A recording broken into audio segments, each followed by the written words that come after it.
हांडी, चालाक बंदर और मूर्ख शेर। कुछ समय पहले की बात है। एक जंगल में एक मूर्ख शेर था। उसे भूख लगे या ना लगे, जो भी जानवर उसे दिखाई देता वो उसका शिकार करके खा जाता। शेर का नाम सुनते ही सारे जानवर कांपने लगते। एक दिन शेर जंगल में सारे जानवरों की सभा बुलाता है। अभी मेरी बात ध्यान से सुनो सब लोग।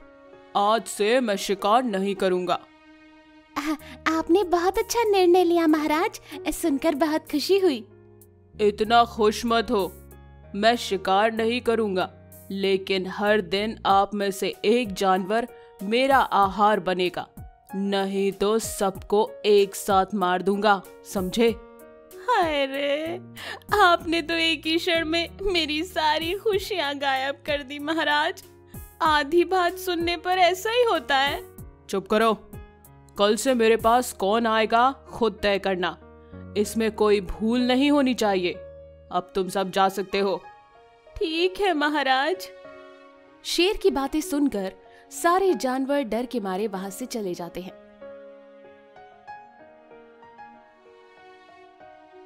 अगले दिन सुबह समावेश होता है।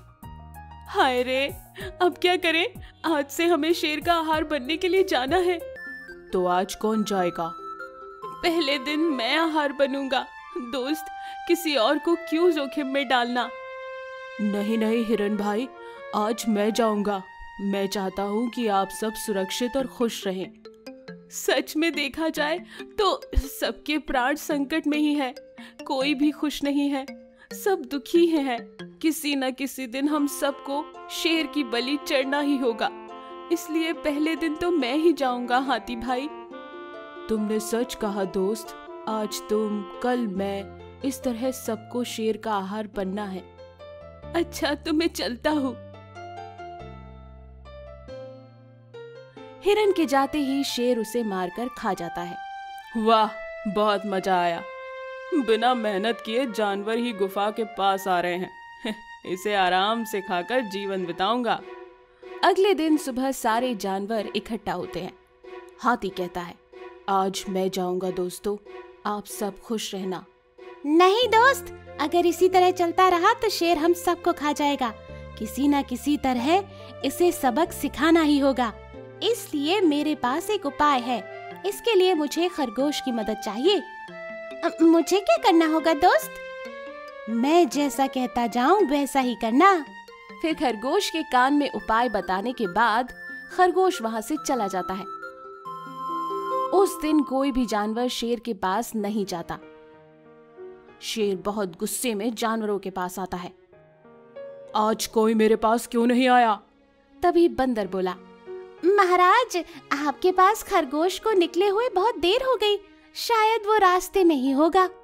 अच्छा, चलो देखते हैं। शेर और बंदर जाते रहते हैं। इतने में थोड़ी दूर जाने के बाद एक बड़ी सी हांडी के पास खरगोश दिखाई देता है। महाराज, वो देखो खरगोश। बहुत भूख लगी है, चलो। फिर दोनों जाते रहते हैं। इतने में खरगोश गायब हो जाता है। फिर शेर और बंदर इधर उधर उसे ढूंढने लगते हैं। महाराज, खरगोश कहीं भागा तो नहीं? दिखाई नहीं दे रहा। देखिए जरा, उस हांडी में तो नहीं छुपा।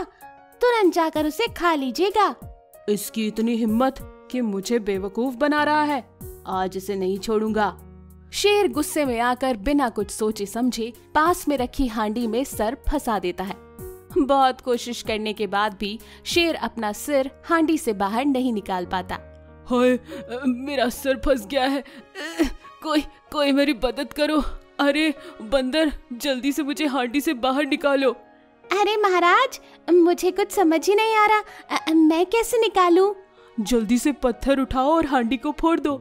लेकिन महाराज, मैं ये नहीं कर सकता। अगर पत्थर से मारने पर हांडी टूटकर आपके सर पर चोट लग गई तो मैं आपके प्राण संकट में नहीं डाल सकता। अच्छा ठीक है, तुम कुछ मत करना। मुझे जानवरों के पास ले चलो।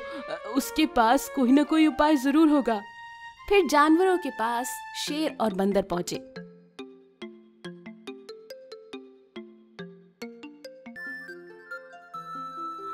मेरी मदद करो प्लीज, मुझे कुछ दिखाई नहीं दे रहा और सांस लेने में भी तकलीफ हो रही है।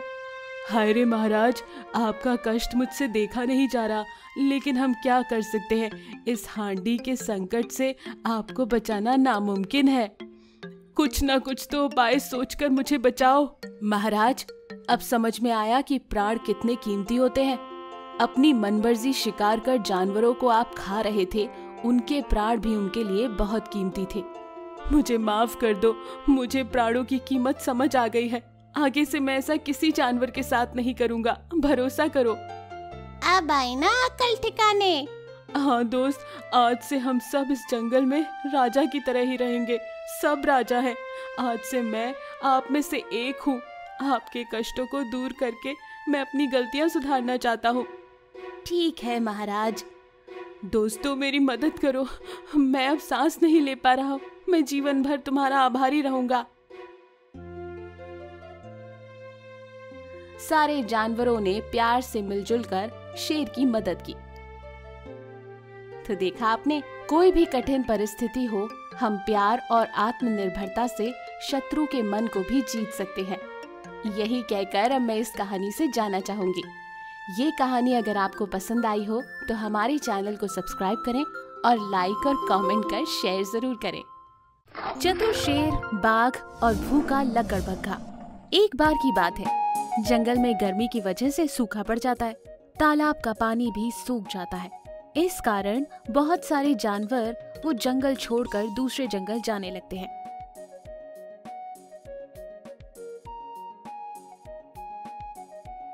उसी जंगल में एक लकड़बग्घा भी रहता था।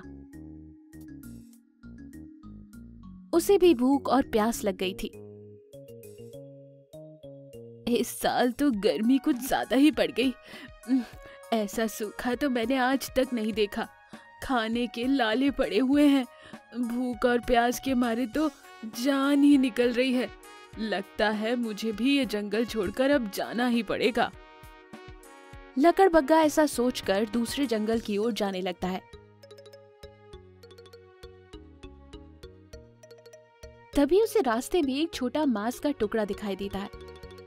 वो उस मांस के टुकड़े के पास जाता है और कहता है, अरे बस इतना सा टुकड़ा, इससे तो मेरे पेट का एक कोना भी नहीं भरेगा। पर चलो, ऐसे हालात में इतने में ही खुश करना पड़ेगा। ऐसा सोचकर लकड़बग्घा वो मांस खाने जाता है। पर तभी उसकी नजर सामने से आते हुए शेर पर जाती है।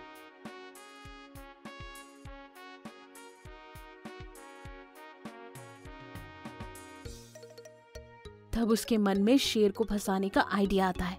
अरे वाह, इस मांस को शेर के लिए छोड़ देता हूँ, बाद में पीछे से इस भूखे शेर का मैं शिकार कर लूंगा। वाह, मेरी तो पार्टी बन जाएगी। ऐसा कहकर लकड़बग्घा पेड़ के पीछे छुप जाता है। मांस के टुकड़े को देखकर शेर बहुत ही खुश हो जाता है। वो उसे खाने ही जाता है कि पीछे से बाघ आकर कहता है, अरे अरे शेर, ये मांस का टुकड़ा मेरा है, तुम इसे नहीं खा सकते। दूर हो जाओ इस मांस के टुकड़े से। ये तो पता नहीं कि ये मांस का टुकड़ा किसका है, पर हाँ, इस पर सबसे पहले मेरी नजर गिरी है, तो इसे खाने का अधिकार मेरा है। तुम बीच में आकर अपनी टांग मत अड़ाओ। ठीक है, फिर पहले हम आपस में ही मुकाबला कर लेते हैं। जो जीतेगा उसका ये मांस का टुकड़ा। शेर बाघ की ये बात मान लेता है। दोनों के बीच में लड़ाई शुरू हो जाती है। पेड़ के पीछे छुपा हुआ लकड़बग्घा ये सब देखकर बहुत खुश होता है और सोचता है, अरे वाह, ये तो सोने पे सुहागा ही हो गया। मैं तो शेर का शिकार करने वाला था, पर अब तो दोनों बाघ और शेर मेरे ही हुए। मेरे तो मजे हैं। मैं दोनों का मांस खाऊंगा और आराम से इसी जंगल में रहूंगा। लकड़बग्घा बहुत ही खुश हो जाता है। वो तो लड़ाई का आनंद ले रहा था। उधर शेर और बाघ लड़ाई करते करते थक जाते हैं। तभी शेर की नजर पेड़ के पीछे छुपे हुए लकड़बग्घे पर जाती है। चतुर शेर सब समझ जाता है और बाघ से कहता है, अरे बाघ, वो देखो, पेड़ के पीछे लकड़बग्घा छुपा है। मुझे लगता है कि ये सब उसी की चालाकी है।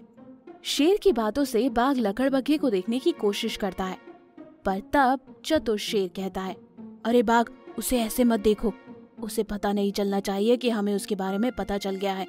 हम यहीं पर लड़ाई का नाटक करते रहते हैं और थोड़ी ही देर में थक कर गिर जाते हैं।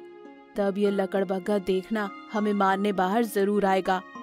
हाँ, तुम सही कह रहे हो, फिर हम उसे दबोच लेंगे। ऐसा प्लान करके वो दोनों आपस की लड़ाई करने लगते हैं और थोड़ी ही देर बाद बेहोश होने का नाटक करते हुए गिर जाते हैं।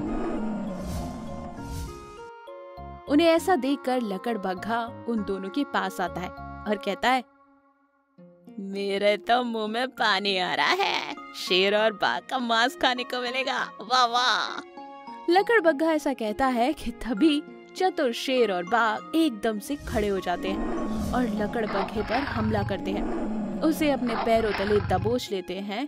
तब चतुर शेर कहता है, तुझे पेड़ के पीछे छुपा मैंने कब का देख लिया था, समझ गया ना? अब हम तुझे खाकर अपनी भूख मिटाएंगे। शेर और बाघ दोनों ही उस पर टूट पड़ते हैं। लकड़बग्घे को अपने ज्यादा की चतुराई के कारण ना वो मांस खाने को मिला, बल्कि लालच में आकर वो खुद किसी का भोजन बन गया और अपनी जान गंवा दी। इसलिए हमें जो मिलता है उसमें संतुष्ट रहना चाहिए, ज्यादा की लालच नहीं करनी चाहिए।